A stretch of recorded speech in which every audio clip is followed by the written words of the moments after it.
জান্নাতীদেরকে আল্লাহ বলবে ইয়া আহলাল জান্নাহ খুলুদুন লা মাউতা ফিহা, এই জান্নাতীরা চিরস্থায়ী জান্নাতে থাকো, আজকের পর আর মরণ নাই।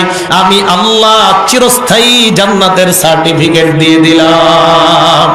এই জান্নাতের ব্যাপারে আল্লাহ বলেন সারিউ ইলা মাগফিরাতিম মির রাব্বিকুম ওয়া জান্নাহ, জান্নাত পাওয়ার প্রতিযোগিতা তোমরা তাড়াতাড়ি করো, বেশি পরিমাণ করো।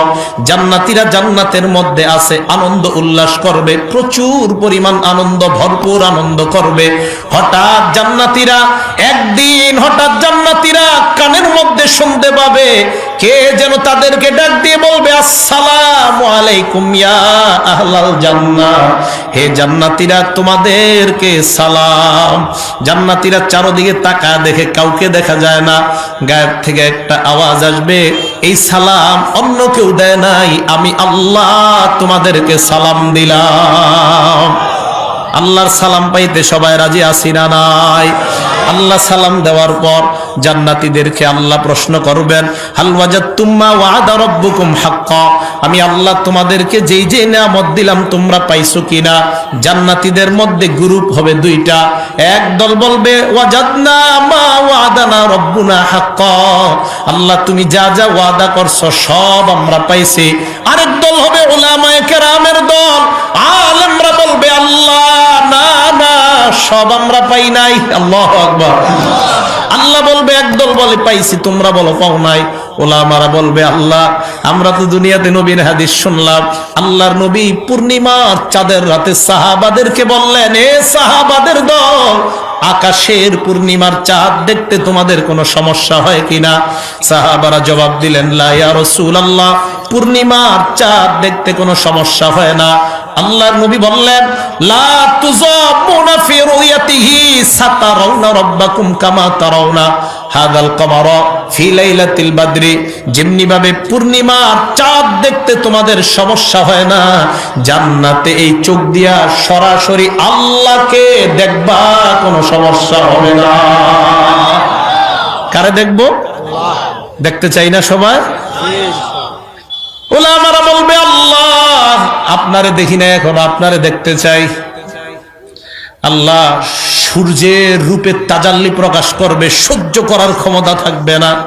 এবার আল্লাহ বলবেন বুঝছি তোমরা সহ্য করতে পারবা না, সহ্য যেন করতে পারো একটা মাহফিলে তোমাদেরকে দাওয়াত করলাম, সব জান্নাতীরা ওই মাহফিলে যাইবা, আমি আল্লাহ নিজে আইসা তোমাদের সাথে সাক্ষাৎ করব। দাওয়াত দেওয়ার পর জান্নাতীরা কয় আল্লাহ মাহফিলটা কোথায় হবে? আল্লাহ বললেন একটা মাঠ আছে, মাজিদ নামক মাঠ, সূরা কাফের 35 নম্বর আয়াত আল্লাহ বলেন এই মাজিদ নামক মাঠে তোমাদেরকে দাওয়াত দিলাম, ওখানে তোমরা যাইবা, সবাই যাইবা। জান্নাতীরা দাওয়াত পাওয়ার পর মাজিদ নামক মাঠে যাওয়ার প্রস্তুতি শুরু করে জান্নাতীরা। আপনারা যেমন তাফসিরের মাহফিলে আসার প্রস্তুতি থাকে একটা, তো এই প্যান্ডেলটা বানানোর একটা প্রস্তুতি ছিল না আগে? নাকি প্রথম দিন বানাইছে না আরো আগে বানাইছে? মাহফিল কালকেই বানানো হয়েছে না আগে থেকে তৈরি শুরু হয়েছে? আল্লাহ হুরগেলমানদেরকে বলবেন সুবহানাল্লাহ, একটা বিশেষ অতিথির আর একটা প্রধান অতিথির আর একটা সভাপতির মাঠের দিকে তাকায় আল্লাহ বলেন এ হুরগেলমানের দল, আমার প্রত্যেকটা জান্নাতি বসার জন্য এক একটা রাজকীয় সিংহাসনের ব্যবস্থা করে দাও। সব জান্নাতীদের জন্য আল্লাহর মাহফিল বানানো শেষ, প্যান্ডেল বানানো শেষ, স্টেজ বানানো শেষ। এবার জান্নাতীরা যাওয়ার পালা। জান্নাতীরা যখন রওনা করবে, রওনা করার আগে একটু মাঠের ব্যাপারে বলতে চাই। জিবরিল আমিন একটা প্লেট নিয়ে একদিন নবীর কাছে আসলেন, কোন বর্ণনা একটা মানচিত্র নিয়া। হাবিব প্রশ্ন করলেন মা হাজা ফিয়াদিকা, তোমার হাতে এটা কি? জিবরাইল বললেন ইয়া রাসূলুল্লাহ একটা মানচিত্র আপনার কাছে নিয়ে আসলাম। আল্লাহর নবী প্রশ্ন করলেন কিসের মানচিত্র?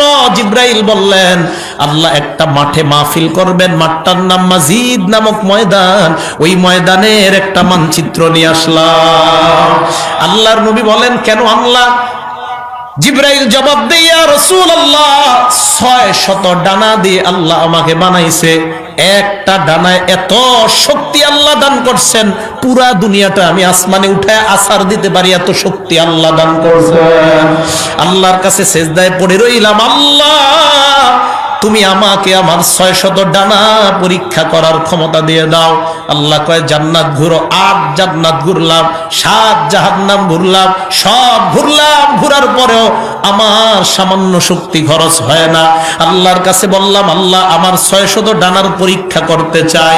এবার আল্লাহ বললেন, জিবরিল যাও যাও, মাজিদ নামক একটা মাঠ আছে, ওই মাঠের মধ্যে যাও, মাঠটা দেখে আসবা মাঠটা কেমন। জিবরিল বলেন, আমি মাঠের মধ্যে গেলাম, যাওয়ার পর সামনের দিকে আমি চলতে লাগলাম। এই প্রথম একটা ডানার শক্তি আমার শেষ হয়ে যায়, দ্বিতীয় ডানাটা আমি ছাড়লাম, দ্বিতীয় ডানার শক্তি আমার শেষ হয়ে যায়, 3 নাম্বার ডানা ছাড়লাম, 4 নাম্বার ডানা ছাড়লাম, করতে করতে 100 ডানা আমি ছেড়ে দিলাম। 100 ডানা ছেড়ে দেওয়ার পর আমি ক্লান্ত হয়ে গেলাম, আবার 100 ডানা ছাড়লাম। এইভাবে করতে করতে আমি আমার 600 ডানা দিয়ে উড়া আরম্ভ করলাম। যেই মাত্র আমার 600 ডানার শক্তি শেষ হয়ে যায়, আল্লাহর দরবারে আমি সিজদায় পড়ে গেলাম। আল্লাহকে বললাম, আল্লাহ তাইতু আখিরতু সাজিদান, আল্লাহ আমি ক্লান্ত হয়ে গেলাম, তাই তোমার দরবারে সিজদায় পড়ে গেলাম। আল্লাহ বলেন, জিবরিল মাথা উঠাও। জিবরাইল মাথা উঠায় আর বললেন, আল্লাহ আমি 600 ডানা দিয়ে এই মাঠটা প্রদর্শন করলাম। মাবুদ আমার জানতে মন চায় কতটুকু মাঠ আমি ঘুরে শেষ করতে পারলাম। আল্লাহ জিবরিলকে বলে, জিবরাইল ওই মাঠের একটা কোনা ঘুরে শেষ করতে পারলাম। এত বড় মাঠের মধ্যে মাহফিল হবে, তৈরি, মঞ্চ তৈরি, স্টেজ তৈরি, সব জান্নাতীরা মাহফিলে গেছে। সুবহানাল্লাহ। আল্লাহ আমারে আপনাদের সবাইকে ওই মাহফিলে বসার তৌফিক দান করেন।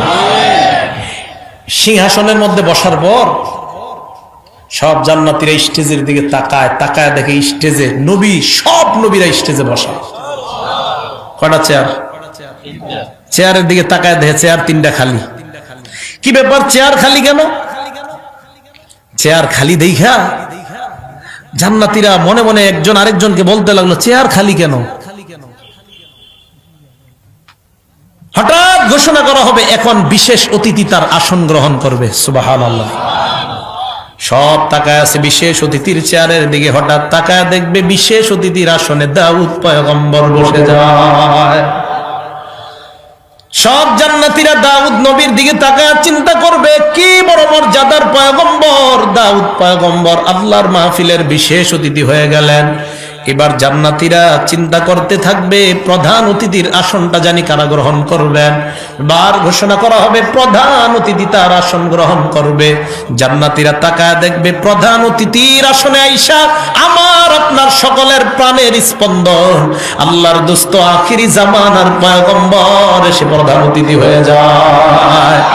আল্লাহর নবীর দিকে এক দৃষ্টিতে সবাই তাকায় থাকবে। আহারে, এই সুন্দর চেহারাটার মধ্যে বুঝি তায়েফের ময়দানে রক্ত ঝরাইছে, উহুদের ময়দানে দান শহীদ করেছে বুঝি এমন সুন্দর চেহারাওয়ালা, এমন একটা চরিত্র মাধুর্য, এমন একটা রুরানি চেহারাওয়ালা মানুষের চরিত্র নিয়ে বুঝি বাংলার গুটি কয়েক নাস্তিক মাঝে মাঝে কথা বইলা মুসলমানদের হৃদয়ে কষ্ট দেয়।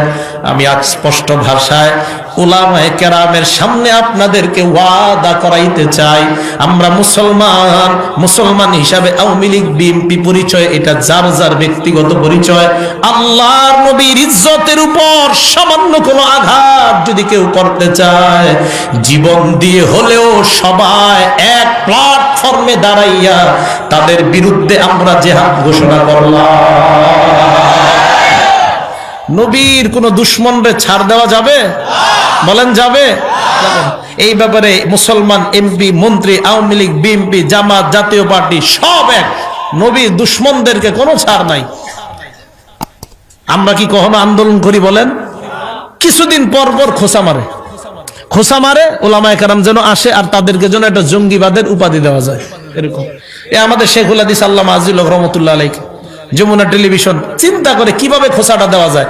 ওনারে যদি জঙ্গি বানানো যায় তো কওমি মাদ্রাসার সব প্রায় লাখ লাখ ছাত্র ওনার ছাত্রের ছাত্র, তার মানে আমরা সবাই ওনার ছাত্র। হয়তো উনি আমাদের সরাসরি উস্তাদ, না হয় দাদা উস্তাদ, এইভাবে তো আমাদের উস্তাদ। শেখুল হাদিস আল্লামা আজিজুল হক রহমতুল্লাহ কাছে আমারও পড়ার সৌভাগ্য হয় নাই, কারণ হুজুর ততদিন বুখারী পড়ানো শেষ, আমি 2010-11-তে ফারেক হয়েছি। তো শেখুল হাদিস আল্লামা আজিজুল হক রহমতুল্লাহ আলাইহি ওনাকে যমুনা টেলিভিশন কি বললো? জঙ্গি আখ্যায়িত দিতে চাইলো। এটা করতে পারলে সব মুসলমান ওলামায়ে কেরামকে জঙ্গি বানানো যাবে। আমরা স্পষ্ট ভাষায় বলতে চাই, ওলামায়ে কেরাম জঙ্গি না, জঙ্গিবাদের সাথে কোনো সম্পৃক্ততা নাই, বরং থাকলে এদেশে প্রমাণ হয়ে যে কলেজ ভার্সিটির মধ্যে জঙ্গির সম্পৃক্ততা পাওয়া হয়েছে। আসেন, প্রধান অতিথিকে ভুলে গেছে মুহাম্মদ সাল্লাল্লাহু আলাইহি সাল্লাম। তো সবাই অপেক্ষায় আছে সভাপতির আসনটা কে জানি গ্রহণ করে। সব অপেক্ষায় নবীজির দিকে তাকায় আছে এক দৃষ্টিতে, সভাপতির আসনের দিকে তাকায় আছে। হঠাৎ জান্নাতীরা তাকায় দেখবে সভাপতির নাম ঘোষণা করা হবে।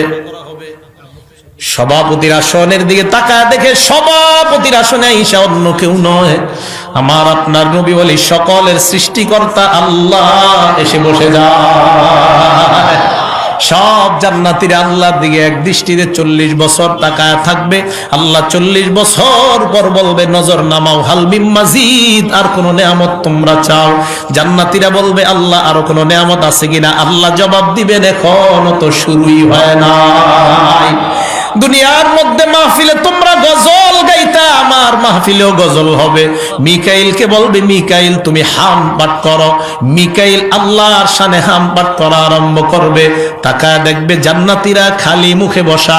আল্লাহ বলবে খারাপ দেখা যায়, প্রত্যেকের হাতে গ্লাস ধরায়া দাও, শরাবান তহুরা ডাইলা দাও। আমার জান্নাতীরা শরাবান তহুরা পান করবে, তালে তালে মিকাইলের সঙ্গীত শুনতে থাকবে।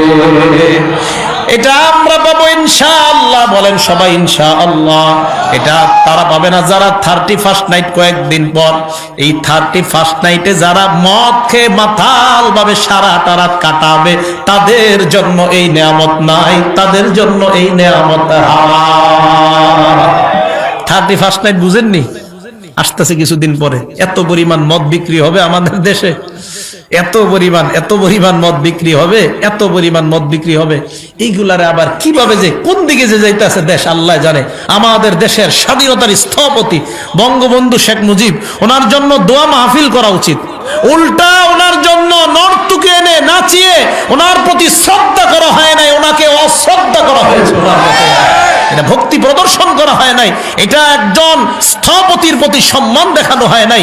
ওনার জন্য দোয়ার আয়োজন হবে, ওলামায়ে কেরাম দোয়া করবে। নর্তকীদের নাচের জন্য এই দেশের মুসলমানরা আর ওলি আউলিয়ারা এই দেশের মধ্যে আসে নাই। এটা ইসলামের দেশ, মুসলমানের দেশ। এই জায়গায় ইসলামী সংস্কৃতি চলবে, অন্য কোনো সংস্কৃতি এই দেশে স্থান দেওয়া যাবে না। এটা হলো মুসলমানের দেশ। সভাপতিকে আল্লাহ বলবে আর কিছু চাও? শরাবান তহুরা পান পর্ব শেষ, আর কি চাও? জান্নাতীরা বলবে আল্লাহ আরো আছে। আল্লাহ কয় শুরুই তো হয় নাই। দুনিয়ার মধ্যে তোমাদের মাহফিল কোরআন তেলাওয়াত করতা, আমার মাহফিলে কোরআন তেলাওয়াত হবে। দাউদ নবীর দিকে তাকায় বলবে দাউদ পয়গম্বর, কত সুন্দর একটা কণ্ঠ আমি আপনাকে দান করলাম, জাবুর কিতাব দিলাম, এই কণ্ঠের মাধ্যমে আপনি জাবুর কিতাব তেলাওয়াত করতেন। আকাশের পাখিগুলা আইসা আপনার পাশে বসে যাইতো, নদীর মাছগুলা নদীর কিনারায় এসে যাইতো। দাউদ পয়গম্বর আপনি আপনার সুললিত কণ্ঠে জান্নাতীদেরকে কোরআন শোনায়া মুগ্ধ করে দেন। দাউদ নবী তেলাওয়াত করবে তাবারাকাল্লাযী বিয়াদিহিল মুলকু ওয়া হুয়া আলা কুল্লি শাইইন কাদির। দাউদ নবী সূরা মুলক তেলাওয়াত করবে। দাউদ নবীর তেলাওয়াতটা জান্নাতীরা একদিন দুই দিন নয় 40 বছর উপভোগ করবে। আল্লাহ পাক বলবেন আর কি চাও? জান্নাতীরা বলবে আল্লাহ আরো কিছু আছে কিনা? আল্লাহ কয় শুরুই তো হয় নাই। প্রধান অতিথির দিকে তাকায় বলে হাবিব কদ আনজালতু আলাইকাল কুরআন, আমি আপনাকে কোরআন দিলাম।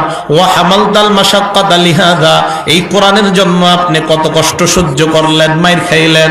হাবিব আপনি যখন কোরআন তেলাওয়াত করতেন, জাহান্নামী যারা আছে এখন আবু জাহেল উতবা শাইবা, তারা পর্যন্ত আপনার কোরআন রাতের অন্ধকারে শুনতো। হাবিব এত সুন্দর একটা কণ্ঠ দান করলাম, এই কণ্ঠের মাধ্যমে আজকে কোরআন শোনায় জান্নাতীদেরকে মুগ্ধ করে দেন। আল্লাহর নবী তেলাওয়াত করবে ইয়াসিন ওয়াল কুরআনিল হাকিম, সূরা ইয়াসিন আমাদের নবী তেলাওয়াত করবে। জান্নাতীরা 500 বছর পর্যন্ত উপভোগ করবে। এবার আল্লাহ বলবে আর কি নেয়ামত চাও? জান্নাতীরা বলবে আল্লাহর আছে কিনা? আল্লাহ কয় শুরুই তো হয় নাই। এবার আল্লাহ বলবেন ইন্না আরাদনাল আমানাতা আলাস সামাওয়াতি ওয়াল আরদ ওয়াল জিবালি ফাআবাইনা আন ইয়াহমিলনাহা ওয়া আশফাকনা মিনহা ওয়া হামালাহাল ইনসান। কোরআন আমি আসমান জমিন পাহাড় পর্বতের সামনে রাখলাম, কেউ গ্রহণ করতে চায় নাই, মানুষ তোমরা গ্রহণ করলা। কোরআন যখন তোমরা তেলাওয়াত করতা, তোমাদের দুনিয়ার তেলাওয়াতেই তোমরা মুগ্ধ হয়ে যাইতা। কাবার ইমাম আব্দুর রহমান সুদাইসের তেলাওয়াত যতই শুনবেন শুনতেই থাকবেন। আমাদের দেশের একাধিক গর্ব সন্তান, তাদের তেলাওয়াত শুধু শুনতেই মন চায়। আল্লাহ বলবেন দাউদের তেলাওয়াত শুনলা, নবীর তেলাওয়াত শুনলা, আমি আল্লাহ নিজে এখন তোমাদের সামনে কোরআন পাঠ করব। আল্লাহ তেলাওয়াত করবেন আর রহমান আল্লামাল কোরআন। আল্লাহ সূরা রহমান তেলাওয়াত করবে, সুবহানাল্লাহ। দাউদের তেলাওয়াতে 40, মুহাম্মদ সাল্লাল্লাহু আলাইহি সাল্লামের তেলাওয়াতে 50। আল্লাহ যখন তেলাওয়াত করবে জান্নাতীদের অবস্থা কি হবে আল্লাহই ভালো জানে।